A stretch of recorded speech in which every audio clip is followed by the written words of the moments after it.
So thank you, Michael, so much for that introduction. We are so happy to have you here in Los Angeles. I also want to thank Raj and Public Spend Forum for having this event here in Los Angeles. I think as as a former New Yorker and former San Franciscan, I can say for sure this is the best city in the country. And I think we often get overlooked in some of this conversation around technology and government and civic tech. I think we are doing amazing things in this region, whether it's Avasar with Sky or all the great work that's happening inside the city and county, but we don't often get the credit that we deserve. And so it's really great to have this event and so many great people here, and so many great people here in person too.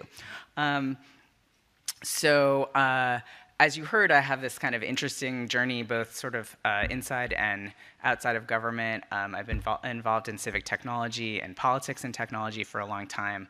Have a deep belief in the creativity and potential for government to really serve the needs of its constituents, and as Mayor Garcetti has in his vision to sort of really improve the lives of the folks that live in our region. Ended up sort of being part of this technology company, CityGrows, that's really designed to smooth the process for governments to do their operational work digitally. But I'm going to talk more generally about SaaS and government today. There's a picture. This is Santa Monica. For those of you who are not native, this is Santa Monica City Hall here. And we were really incubated out of the city of Santa Monica as a company. And so we both kind of have arisen out of an alternative approach to procurement, as well as we've changed our business model based on kind of some of the challenges with government and procurement. So I don't want to. I picked an example that I recently licensed Roger and Dolores, our rescue puppies. So I will tell you that I recently used the pet license tech from the LA County, and it's a good example of kind of how government technology has worked for a long time. It was built in-house. I'm almost 100% sure by the county. It was built probably, I'm guessing, maybe 8 to 10 years ago, based on the way it looks. As you can see, it's totally functional. I worked. My dogs are licensed. They're happy.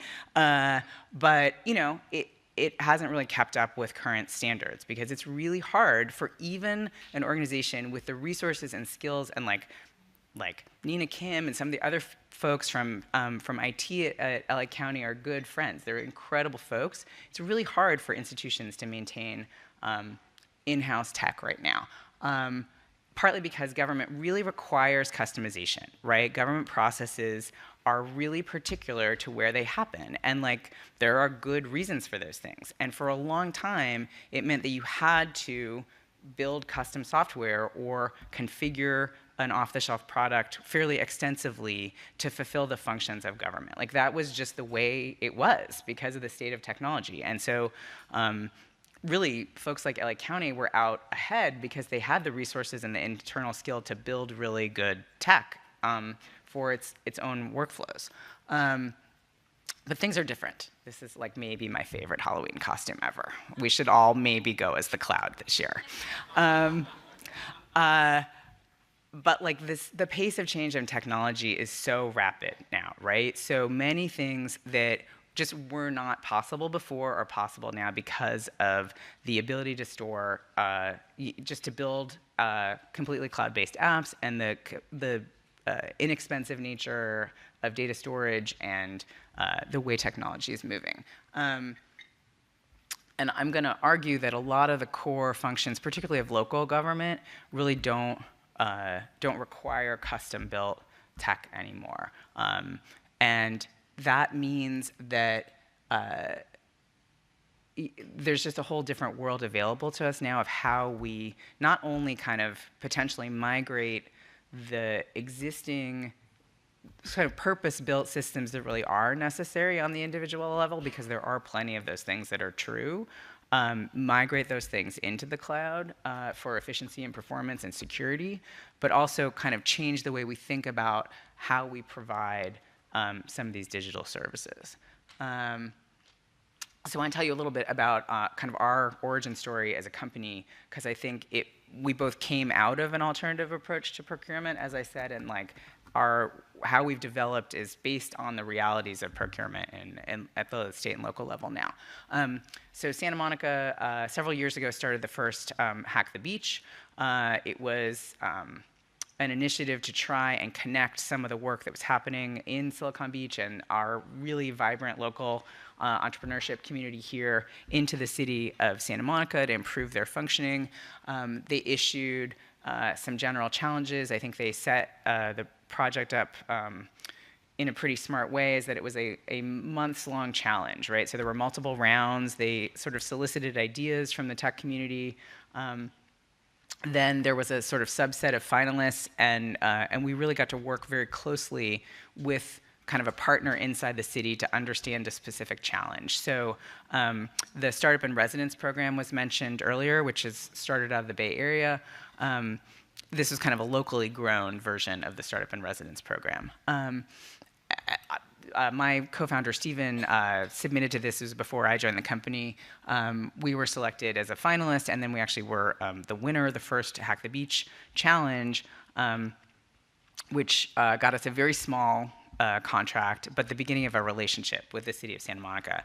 And I think not only, they sort of understood not only were they getting something that would solve this very specific challenge that their transportation department had around worksite transportation plans and transit demand management processes that they require their businesses to do, but they also got out of them this platform that we have now that other departments in the city are using.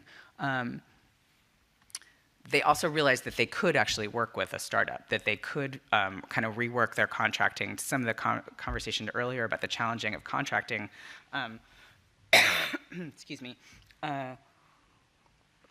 really is true. Like, we had to work very closely with their city attorney to change some of the way their contracts are written to deal with a SaaS company. They're not used to SaaS as a platform. But I'm going to argue that sort of SaaS-based technology for, especially, there's not a lot of our, we are a county of 88 cities, right? Only one of those cities is Los Angeles, right? Some of the cities in LA County in our region are really small and don't have anywhere near the resources that the city and county of Los Angeles do. And particularly for small and medium-sized local governments, I think it's really important that we move as quickly as possible to sort of SaaS and cloud-based solutions, just because of the burden of localized IT management on those cities. And it's just an expense and a drain on staff that they really can't support, I think, in the long run, particularly given the retirement things coming that we know about. Like I said, there are plenty of things that this is not true for, but I think it's more things than you would expect. Oh, thank you.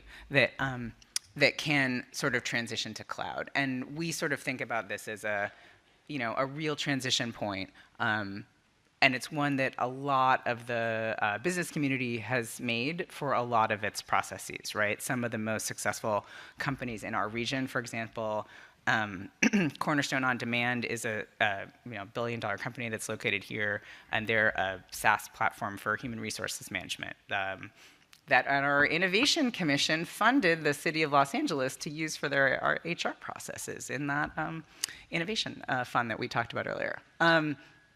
Anyway, so mobile-friendly, self-service, changing this idea that everything has to actually be procured, I think, is one of the central things. Because if you are looking at things that are super low-cost subscription models and pay-as-you-go, I'm going to argue that over the long run, we will not actually have to do full procurements for all technologies. I mean, you guys didn't procure Twitter, right, when you started using Twitter? City of LA for sure procured its Gmail system, but there are plenty of things that we're using that don't require that and shouldn't. And I think more and more things will start to move into that category over time.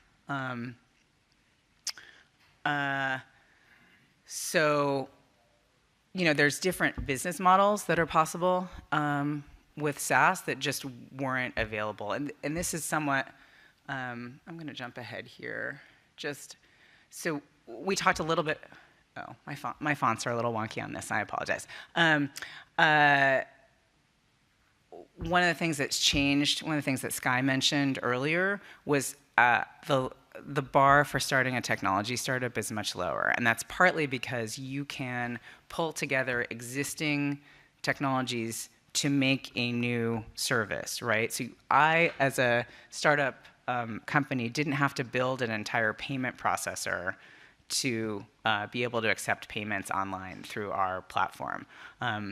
I didn't have to build a whole customer support system. I can use Intercom to provide like real-time chat and customer support. So we're in a world where we can create things that are incredibly functional at incredibly low cost. And that just changes the game for the number of potential solutions that are going to be available to government to use in a way that's really exciting. And they won't all work. Like we're a startup. Will we work? I don't know. Like we're still finding out. We have a lot of governments using us that like us, but it's, we are not venture funded. I wish we were. For example, like we're a bootstrapped company, which is, has its own costs and benefits, but one of the benefits is that we totally control how much we charge and the way we structure our business model. And so to go back to this slide, there are different ways to pay for software than ever existed before, whether that is a monthly subscription fee that's quite low, the sort of traditional models of seat-based licensing, like really intensive implementation costs up front, like those things are just not required with SaaS, right? And so you might give up a little bit of customization and particularity in exchange for a whole lot more power, much lower cost, flexibility in terms of the number of people that can use the software. And those are different sort of decision points that each department's going to have to, and each division can make for itself. Like it's definitely not going to work for everything, but I think over time it will work for more and more of the functions of government. And I think that's really exciting because it frees up money and resources and expertise of people to work on the things that like probably are why people started their jobs in the first place. Like nobody starts their job to answer more email or like cranky phone calls, right? Because people can't find out what's happening with a permit request, right? Like you start your job because you want to help economic growth in your region, for example, right? We have, like, for example, we have a payment tier where there's actually no cost at all for governments to use our platform. If you run a permit or license through our platform and process a payment, there's a percentage of that payment that's charged, and we allow governments to decide whether they absorb that cost or pass it on to the constituent. So if governments choose to pass that payment on, there's literally like no cost to them to use the software, which like I was at a meeting at the state of California the other day and they were like, what? And I was like, no, it's not like I'm giving you a deal. Like that's just the way we work. And like that really wasn't possible before, right? And it's partly because it's so much easier to build a technology company than it used to be. There's a lot of this kind of innovation and sort of flexibility that comes from technology is also affecting the procurement process. And this was something that was started, again, sorry about the fonts. I swear those were all in one line. So, Avisar is a marketplace. There are multiple of these marketplaces springing up to sort of solve the discovery problem, but also solve the sort of efficiency problem in terms of shared services across multiple governments. One of the things that we really emphasize in our platform and that we think is important across all aspects of government, particularly in procurement, I think Marielle's going to talk about this, is not sort of reinventing the wheel across different jurisdictions, right? Like we spend, and I can tell you from my stint as a commissioner for City of LA, within different departments, let alone across different jurisdictions, right? I think there's a lot of tools coming that will help move that forward, both on the marketplaces and on the shared data side. I talked about that. So some of you guys might have seen that GitHub got acquired. There was a notice of GitHub. How many people know what GitHub is in the room? Oh, yeah, nice. Good job, friends. hello, fellow nerds. So for those of you who don't know, GitHub is really the platform that open source software developers use to share and rework code. So a bunch of our technology, for example, is built from snippets of code that other people have published on GitHub that we can pull down and use. It really facilitates this global community of open source developers, and it is truly something that is greater than the sum of its parts, which is why it was so valuable. I think it was $150 billion, a lot of money they got bought for. Good for them. So we sort of were inspired by that model to make the workflows that are built on our platform, things like business licenses, dog licenses, permits, that it's really easy for one government to copy and use the work of another government and then customize it, right? We were talking about speed to market earlier and the length of time, the sort of painful length of time that traditional procurement can take. We recently had a customer that went from like passing an ordinance to having a live workflow in 2 weeks. And that was because they copied the work that another jurisdiction had done and just changed a few things around the edges and were able to push it live. So it had been approved, it was up, like maybe that's what you guys should be expecting. Not for like the most complex technology projects, of course. There are lots of things you'll never be able to do in that timeline, but like that's possible. So it really changes. I think we're in a time where we're changing people's expectations. Anyway, I talked a little bit about us and what we're doing. I don't want to spend time on that. But I do want to talk a little bit about this idea of values-based procurement. And several of the people here were up at the Code for America conference last week, and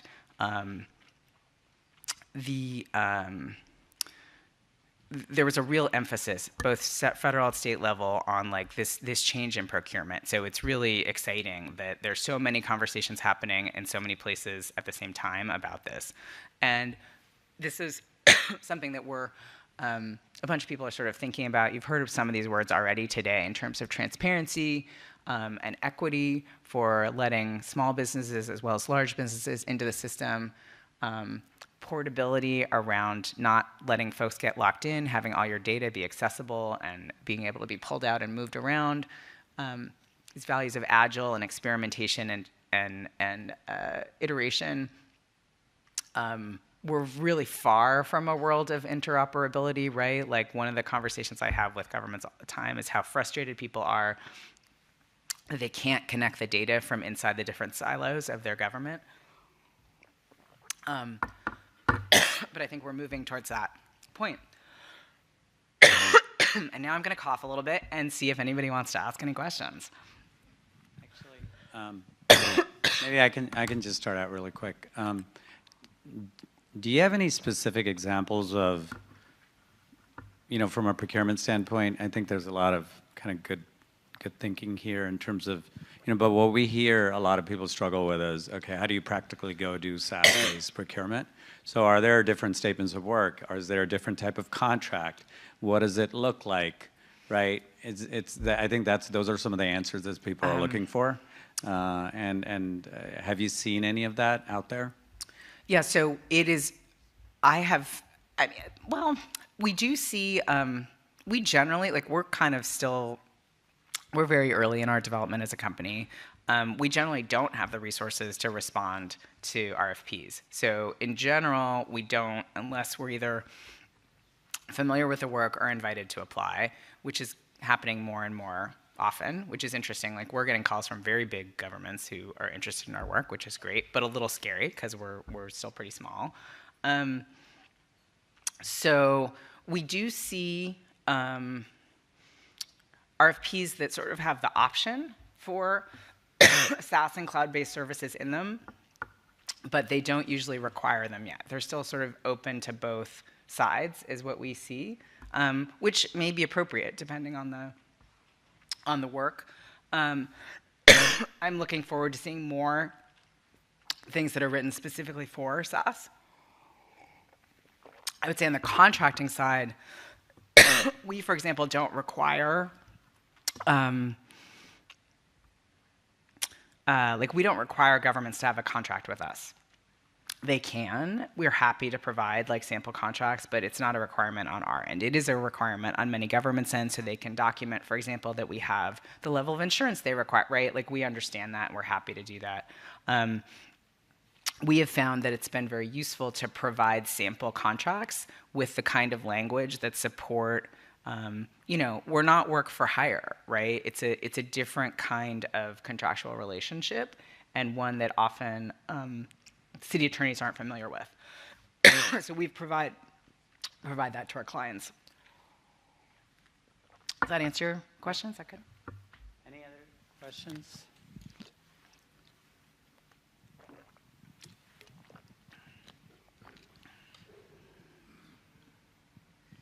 Hi, my name is Allie. I work with Sky at Avasar. I was wondering, you seem to have a wealth of knowledge about collaboration in the tech space. I was wondering if you could just give us some resources of people who would like to have forums or points of contact and places where we could go and learn more about who we should be collaborating with and in what spaces.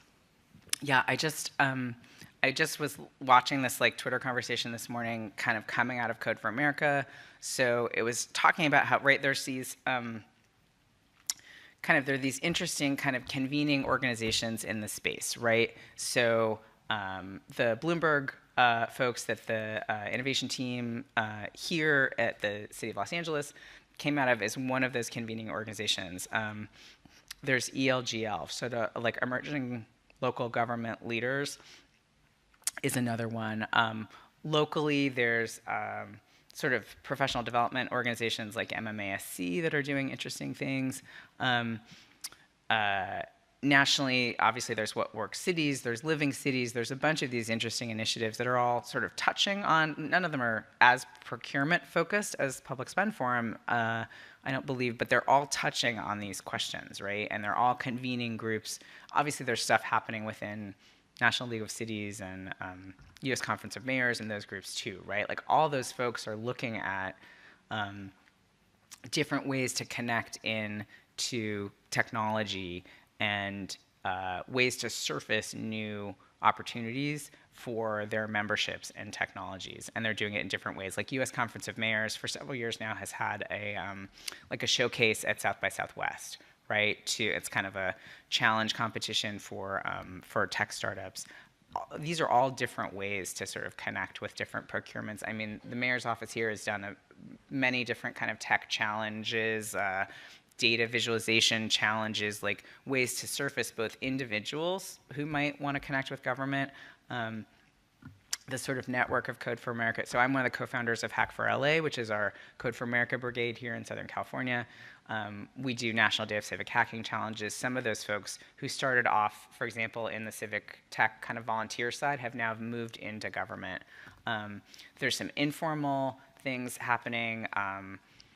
Hunter Owens, for example, from City of Los Angeles, just surfaced this mobility data standard that other cities are now picking up. There's really interesting stuff happening to connect sort of innovators across cities, and I think particularly procurement innovators across cities to move stuff forward. And I'm certainly happy that that Michael is here, because I think that's really going to jumpstart that process to sort of surface some of the good things that have been happening here locally in LA City and County, and share them more broadly with the rest of California and the rest of the country, because I think that's something that happened. Like, we're so big here, we don't always bother to speak like outside our region, and there's some really great work happening here. I'm less familiar with the stuff at the county, but there's been some interesting partnerships, for example, with IDEO at the county around voting. There's some really interesting things happening that I think the country would be better served to know more about. So again, I'm glad we're hosting this event here today. So great. Any other questions? Thank you. Thank you, Catherine. Thanks. Thank you.